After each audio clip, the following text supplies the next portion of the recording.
Les plans du PSG pour le prochain mercato, Manuel Neuer qui continue de prendre très cher en Allemagne et la boulette de Gigio Donnarumma à quelques jours de PSG Bayern, c'est le programme du journal du foot numéro 1236.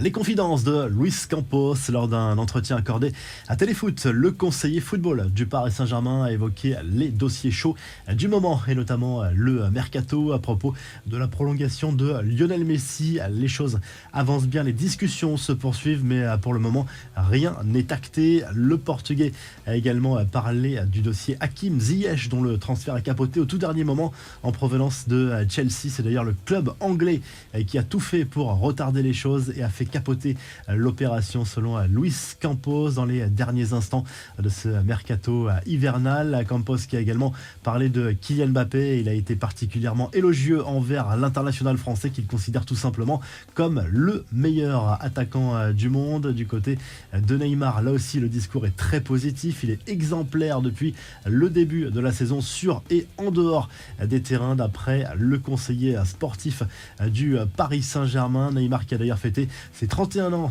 ce week-end de manière très sobre avec quelques amis et quelques proches dans un restaurant-bar branché de la capitale. Quasiment aucune image ne circule sur les réseaux sociaux. Visiblement, des consignes ont été données. Toujours concernant le PSG, l'équipe fait le point sur l'actu mercato et explique pourquoi le club parisien galère tant à recruter. La marge de manœuvre est très faible pour le champion de France qui devra baisser sa masse salariale de 30% l'été prochain pour être dans les clous du fair play financier. Il va y avoir des départs sans doute. Sergio Ramos et Presnel Kimpembe pourraient faire leurs valises pour pouvoir prolonger Messi et Marquinhos. D'autres joueurs pourraient être poussés dehors. On peut penser que le dossier du départ de Neymar pourrait revenir sur la table. Cela permettrait d'alléger sérieusement la masse salariale du PSG. Les infos en bref avec cette interview dans la presse allemande d'Hassan Salihamidzic qui après Oliver Kahn a lui aussi remis en place Manuel Neuer après les critiques émises par ce dernier à sa direction au sujet du licenciement de l'ancien entraîneur des gardiens accusé d'être une taupe. La presse allemande croit savoir que l'international allemand pourrait perdre son statut de capitaine. Le directeur sportif du Bayern Munich qui a également parlé de Cristiano Ronaldo et reconnu des contacts avec le Portugais après son départ de Manchester United. Mais le club allemand n'a jamais envisagé sérieusement de recruter le quintuple Ballon d'Or en raison de ses exigences salariales, mais pas seulement. Cela ne correspondait pas vraiment aux valeurs du club et de son projet. Le Bayern qui s'est imposé d'ailleurs sur la pelouse de Wolfsburg ce dimanche en Bundesliga, une victoire 4-2 grâce notamment au doublé de Kingsley Coman qui permet aux Bavarois de reprendre les commandes du championnat allemand. La boulette de Gianluigi Donnarumma sur les réseaux sociaux, ou plutôt de son community manager, à quelques jours du 8e de finale de Ligue des Champions face au Bayern. Un message saluant la victoire du club allemand a été publié sur son compte. En fait, le message était destiné à être publié sur le compte de Matthijs de Ligt. Les deux joueurs sont gérés par l'écurie de Rafaela Pimenta qui a repris le portefeuille de Mino Raiola. Direction la Première Ligue avec la défaite de Manchester City sur la pelouse de Tottenham 1-0 ce dimanche. Les joueurs de Pep Guardiola perdent une belle occasion de se rapprocher d'Arsenal, battu la veille par Everton. Harry Kane, lui, a marqué l'unique but du match et il est entré dans la légende en devenant le meilleur buteur de l'histoire des Spurs devant le monument Jimmy Greaves. 267 réalisations désormais sous le maillot de Tottenham pour l'actuel international anglais. Des nouvelles de Dani Alves, incarcéré dans une prison proche de Barcelone. Sa femme a pu lui rendre visite derrière les barreaux, une manière de faire taire les critiques au sujet de leur couple et d'un éventuel divorce en préparation. Le Brésilien a déjà perdu gros sur le plan financier. La plupart de ses sponsors l'ont déjà lâché.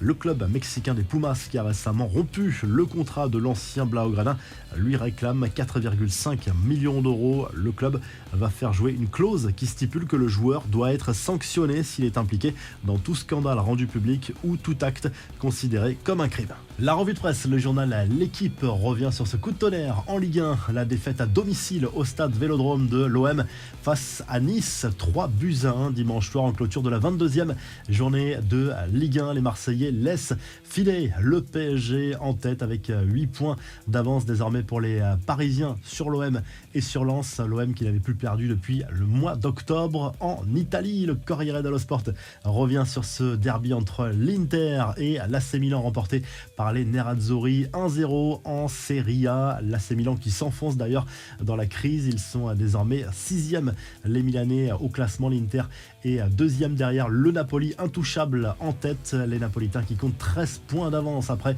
une victoire 3-0 sur le terrain de l'Aspezia. Et en Espagne, le journal Sport se réjouit des résultats favorables de ce dimanche en Liga pour le FC Barcelone qui s'est imposé facilement 3-0 contre le FC Séville au Camp Nou, alors que dans le même temps, le Real Madrid a été battu à la surprise générale sur le terrain de Majorque 1-0. 8 points d'avance désormais pour les joueurs de Xavi en tête du championnat espagnol. Et malheureusement, Vinicius Junior a encore été victime d'insultes racistes lors de ce match à Majorque. Si le journal du foot vous a plu, n'oubliez pas de liker et de vous abonner pour qu'on se retrouve très vite pour un nouveau journal du foot.